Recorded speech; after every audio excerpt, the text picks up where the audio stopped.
नमस्ते सभी को, welcome back to the channel. तो इस वीडियो में आज हम बात करेंगे दिल्ली सल्तनत के बारे में। पहले भी बहुत सारा वीडियो अपलोड हो चुका है, तो आप उसे भी जाकर देख सकते हैं। इसमें हम लोग संपूर्ण दिल्ली सल्तनत के बारे में पढ़ेंगे। तो दिल्ली सल्तनत की शुरुआत होती है गुलाम वंश से। कुतुबुद्दीन ऐबक मोहम्मद गौरी का गुलाम था, इसलिए 1206 में कुतुबुद्दीन ऐबक के द्वारा गुलाम वंश की स्थापना की जाती है और गुलाम वंश की राजधानी लाहौर रखी गई कुतुबुद्दीन ऐबक के द्वारा। इनके द्वारा किए गए कुछ महत्वपूर्ण कार्य के बारे में अगर हम चर्चा करें तो दिल्ली में कुआतुल इस्लाम मस्जिद, 2.5 दिन का झोंपड़ा जो अजमेर में है, यह भी एक मस्जिद ही था। इसके अलावा कुतुब मीनार का निर्माण दिल्ली में कुतुबुद्दीन ऐबक के द्वारा कराया गया। कुतुबुद्दीन ऐबक को लाखे बख्श भी कहा जाता है। यह काफ़ी दानी प्रवृत्ति का था, इसलिए इसे लाख बख्श यानी लाखों में दान देने वाला भी कहा जाता है। इसी का एक सेनापति बख्तियार खिलजी के द्वारा नालंदा विश्वविद्यालय को ध्वस्त किया गया था। ठीक है यहाँ तक। इसके बाद कुतुबुद्दीन ऐबक की मृत्यु 1210 में हो जाती है, यानी 4 साल बाद कुतुबुद्दीन ऐबक की मृत्यु हो जाती है चौगान यानी पोलो खेलते समय घोड़े से गिरकर, और इन्हें लाहौर में दफनाया गया। तो कुतुबुद्दीन ऐबक के समय दिल्ली सल्तनत काल की जो राजधानी थी वो लाहौर थी। इसके बाद जो महत्वपूर्ण शासक होते हैं उनका नाम होता है इल्तुतमिश। इल्तुतमिश 1211 में आराम शाह की हत्या करके दिल्ली की गद्दी पर बैठते हैं। इल्तुतमिश एक तुर्किस्तान के इलबरी तुर्क थे। इंपॉर्टेंट क्वेश्चन है, बार बार पूछा जाता है कौन से तुर्क थे, तो इलबरी तुर्क। और ऐबक की मृत्यु के समय इल्तुतमिश बदायूं के गवर्नर थे, वहाँ के गवर्नर थे। और सत्ता में बैठने के बाद सबसे पहले इल्तुतमिश के द्वारा राजधानी को लाहौर से दिल्ली हस्तांतरित किया जाता है। इसलिए दिल्ली सल्तनत का वास्तविक शासक भी इल्तुतमिश को ही माना जाता है। इल्तुतमिश के द्वारा किए गए कुछ महत्वपूर्ण कार्य की चर्चा करें तो कुतुब मीनार के निर्माण का कार्य इनके द्वारा पूर्ण कराया गया था, यानी शुरुआत किया गया था कुतुबुद्दीन ऐबक के द्वारा, लेकिन निर्माण कार्य को पूरा कराया गया इल्तुतमिश के द्वारा। इसके अलावा इक्ता प्रणाली इल्तुतमिश के द्वारा चलाया गया और तुर्कान ए चहलगानी, यह 40 गुलामों का संगठन था जो इल्तुतमिश के द्वारा बनाया गया था। इल्तुतमिश के द्वारा अरबी सिक्के भी जारी किए गए, जिनमें से चांदी एवं पित्तल के सिक्के जारी किए गए। चांदी के सिक्के को टंका और पित्तल के सिक्के को जीतल कहा जाता था। यह भी इंपॉर्टेंट क्वेश्चन है, पूछा जाता है। इसके अलावा दिल्ली के अमीरों का दमन सर्वप्रथम इल्तुतमिश के द्वारा किया गया था। इल्तुतमिश की मृत्यु 1236 में हो जाती है। इसके बाद इल्तुतमिश का एक पुत्र रुकनुद्दीन फिरोज शासक बनता है अपनी माँ शाह तुर्कान की मदद से। इम्पोर्टेंट उतना नहीं है, लेकिन इसके बाद इल्तुतमिश के कोई भी पुत्र योग्य नहीं थे। इसी के कारण दिल्ली की सत्ता पे इल्तुतमिश की पुत्री रजिया सुल्तान दिल्ली सल्तनत की पहली महिला शासक बनती है, और इन्होंने पर्दा प्रथा को त्याग कर पुरुषों की तरह दरबार में आने लगी। तो दिल्ली सल्तनत की पहली महिला शासक रजिया सुल्तान। लेकिन 1240 में कैथल में रजिया सुल्तान की हत्या कर दी गई। रजिया सुल्तान के बाद जो सबसे महत्वपूर्ण शासक होते हैं उनका नाम है बलबन। 1265 में बलबन दिल्ली की गद्दी पर बैठते हैं तथा मंगोलों के आक्रमण से दिल्ली को बचाया इन्होंने।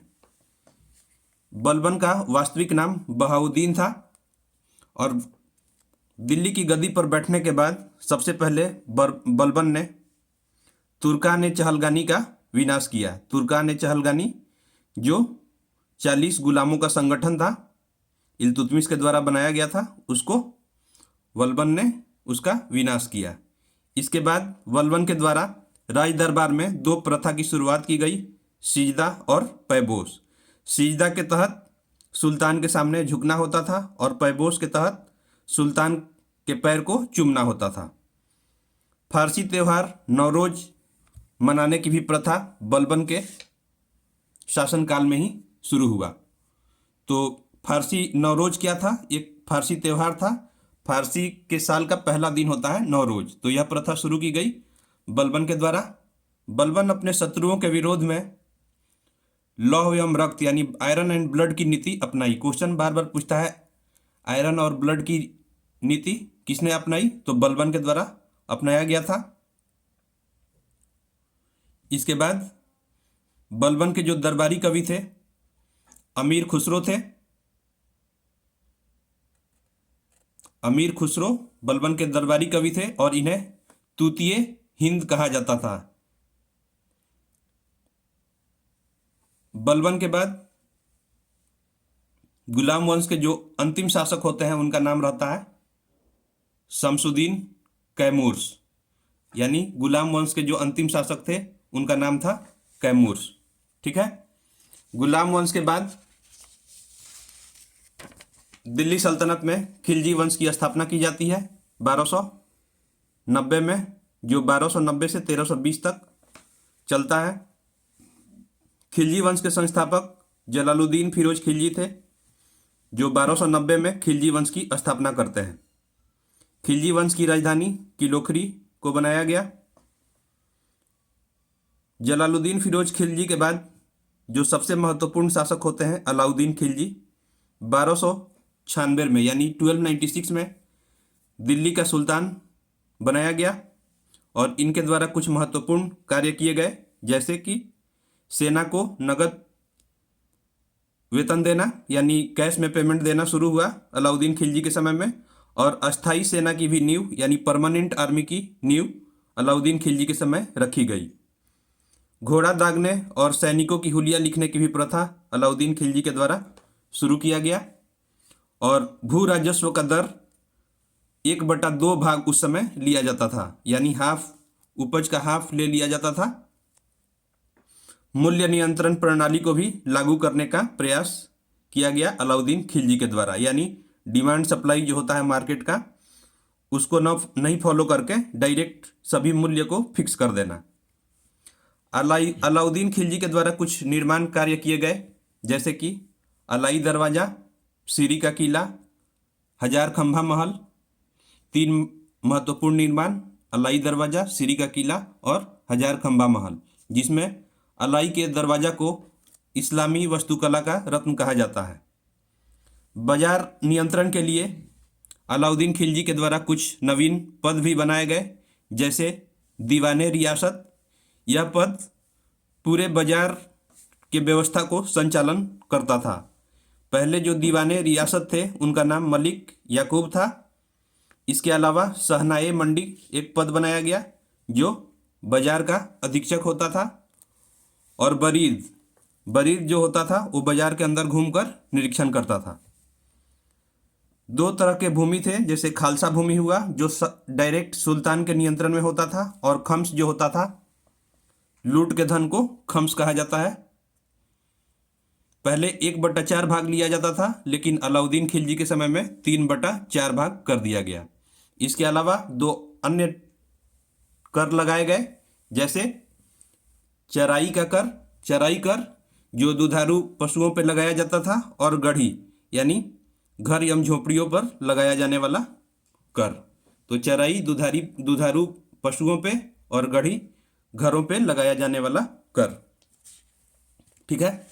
इसके बाद एक महत्वपूर्ण पुस्तक तारीख़ फिरोज शाही, काफ़ी इम्पोर्टेंट है। तारीख़ फिरोज शाही जियाउद्दीन बर्नी के द्वारा लिखा गया था अलाउद्दीन खिलजी के कार्यकाल में ही। बहुत महत्वपूर्ण किताब है तारीख़ फिरोज शाही, जो लिखा गया था बर्नी के द्वारा, जियाउद्दीन बर्नी। अलाउद्दीन के जो सेनापति थे उनका नाम मलिक काफूर था, जिन्हें 1000 दिनारी भी कहा जाता था। दक्षिण भारत पर विजय के लिए अलाउद्दीन खिलजी ने मलिक काफूर को ही दक्षिण भारत भेजा था। मलिक काफूर ने वारंगल, होसल और पांड्या डायनेस्टी पे आक्रमण किया। अलाउद्दीन ने सिकंदर ए सानी की भी उपाधि धारण की। सिकंदर ए सानी की उपाधि अलाउद्दीन खिलजी के द्वारा धारण किया गया था। अलाउद्दीन के शासनकाल में 7 बार मंगोलों ने आक्रमण किया और 1316 में अलाउद्दीन खिलजी की मृत्यु हो जाती है। इसके बाद मुबारक खिलजी बनते हैं, इंपॉर्टेंट नहीं है।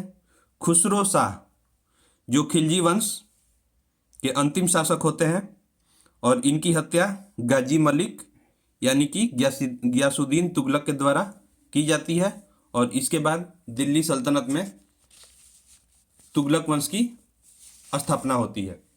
तुगलक वंश का जो कार्यकाल होता है वो 1320 से 1414 तक खुसरो खान को हराकर गियासुद्दीन तुगलक यानी कि गाजी मलिक दिल्ली के सिंहासन पर बैठते हैं और इनके द्वारा जो महत्वपूर्ण कार्य किया गया था, सिंचाई के लिए कुएं तथा नहर का निर्माण कराया गया एवं एक शहर तुगलकाबाद जो दिल्ली में है उसका स्थापना किया गया।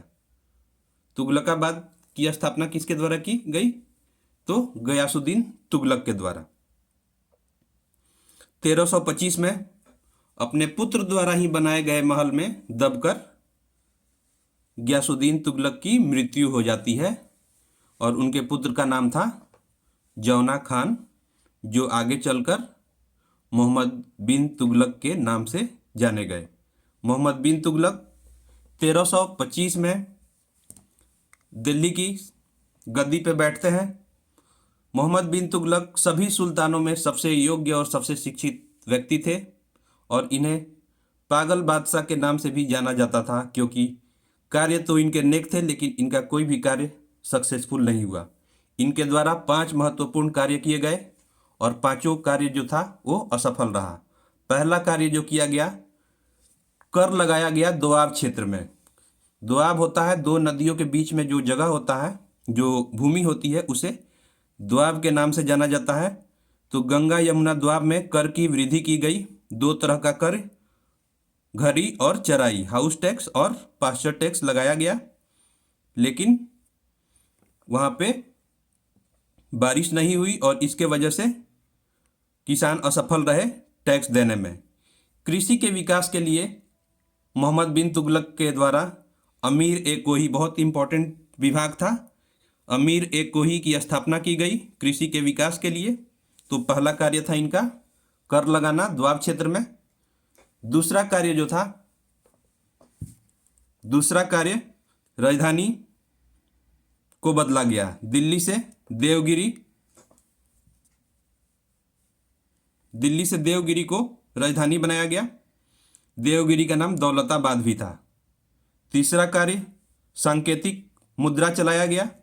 चांदी के मुद्रे के जगह पर ब्रोंज का मुद्रा चलाया गया, वह भी असफल रहा। यानी 1326 में कर लगाया गया, 27 में राजधानी बदला, 28 में कुछ नहीं हुआ था, 29 में सांकेतिक मुद्रा चलाया और 29 में ही एक और कार्य किया गया, खुरासान पे हमला।